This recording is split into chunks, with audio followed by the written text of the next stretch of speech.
ಇವತ್ತೊಂದು ಪಾಯಸ ಮಾಡಿದ್ದೀನಿ. ಸೇಮಿಗೆ, milk made, ಗೋಡಂಬಿ, ದ್ರಾಕ್ಷಿ, ಏಲಕ್ಕಿ, ಹಾಲು ಎಲ್ಲ ಸೇರಿಸಿ ಒಂದು ಸೂಪರಾಗಿರುವ ಒಂದು ಪಾಯಸ ಮಾಡಿದ್ದೀನಿ. ಬಹಳ ಟೇಸ್ಟಿಯಾಗಿರೋ ಪಾಯಸ. ನಾನಿಲ್ಲಿ ಒಂದು 3 ಸ್ಪೂನಷ್ಟು ತುಪ್ಪ ತಗೊಂಡೆ, ಶುದ್ಧವಾದ ತುಪ್ಪ ತಗೊಂಡು 1.5 ಕಪ್ ಸೇಮಿಗೆ ಇದೆ ಅಲ್ವಾ, ಶಾವಿಗೆ ಅಂತೀರ ನೀವು, ನಾವು ಸೇಮಿಗೆ ಅಂತೀವಿ. ಶಾವಿಗೆಯನ್ನು ಚೆನ್ನಾಗಿ ನಾನು ಮೀಡಿಯಮ್ ಫ್ಲೇಮಲ್ಲಿ ಇಟ್ಟು ಉರಿತಾ ಇದ್ದೀನಿ. ಇದು ಆಲ್ರೆಡಿ ಹುರಿದೇ ಬಂದಿರೋದು ಪ್ಯಾಕೆಟಲ್ಲಿ, ಆದರೂ ಸ್ವಲ್ಪ ನಾನು ತುಪ್ಪದಲ್ಲಿ ಹುರಿದೆ ಇದನ್ನು. ಆಮೇಲೆ 1.5 ಕಪ್ಪು ಶಾವಿಗೆಗೆ ನಾನಿಲ್ಲಿ 1.5 ಲೀಟ್ರ್ ಹಾಲು ತಗೊಂಡಿದ್ದೀನಿ. ಯಾಕಂದ್ರೆ ತುಂಬ ದಪ್ಪ ಆದರೆ ಮತ್ತೆ ಅದು ಸ್ಟವ್ ಆಫ್ ಮಾಡಿದ್ಮೇಲೆ ದಪ್ಪ ಆಗ್ತಾ ಹೋಗುತ್ತೆ.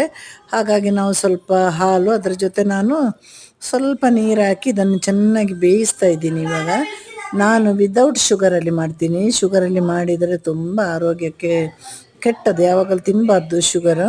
ಹಾಗಾಗಿ ನಾನು ಇವತ್ತು ಅಮೂಲ್ದು ಮಿಲ್ಕ್ ಮೇಡ್ ತಗೊಂಡಿದ್ದೀನಿ. ಪೂರ್ತಿ ಅದರಲ್ಲಿ ಎಷ್ಟು ಸ್ವೀಟ್ ಇದೆ ಆ ಸ್ವೀಟಿಗೆ ಸರಿಯಾಗಿ, ಅಂದರೆ ತುಂಬ ಅಲ್ಲ, ಮಿನಿಮಮ್ ಸ್ವೀಟ್.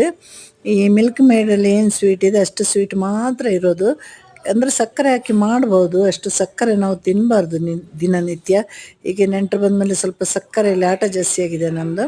ಹಾಗಾಗಿ ನಾನು ಬರೀ ಮಿಲ್ಕ್ ಮೇಡನ್ನ ಹಾಕಿ ಇದನ್ನು ಚೆನ್ನಾಗಿ ಮೀಡಿಯಮ್ ಫ್ಲೇಮಲ್ಲಿ ಕುದಿಸ್ತಾ ಇದ್ದೀನಿ. ಈಗ ಒಂದು 7-8 ಏಲಕ್ಕಿನ ಪುಡಿ ಮಾಡಿ ಸಿಪ್ಪೆ ಸಮೇತ ಹಾಕಿದ್ದೀನಿ.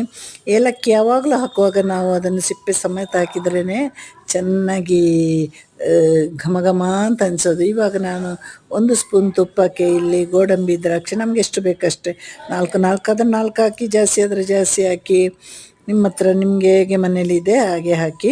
ಇದನ್ನು ನಾನು ಮೀಡಿಯಮ್ ಫ್ಲೇಮಲ್ಲಿ ಇಟ್ಟು ಎರಡನ್ನು ಚೆನ್ನಾಗಿ ಹುರಿದು, ಮೊದಲು ಗೋಡಂಬಿನ ಹುರಿದು ಗೋಡಂಬಿ ಬ್ರೌನ್ ಕಲರ್ ಆಗ್ತಾ ಬರುವಾಗ ನಾನು ದ್ರಾಕ್ಷಿ ಹಾಕಿದೆ. ಇದನ್ನು ಎರಡನ್ನೂ ಮೀಡಿಯಮ್ ಫ್ಲೇಮಲ್ಲಿ ಹುರಿತಾ ಬರಬೇಕು. ಆಮೇಲೆ ಕೊನೆಯಲ್ಲಿ ಇದನ್ನು ಪಾಯಸಕ್ಕೆ ಹಾಕಬೇಕು.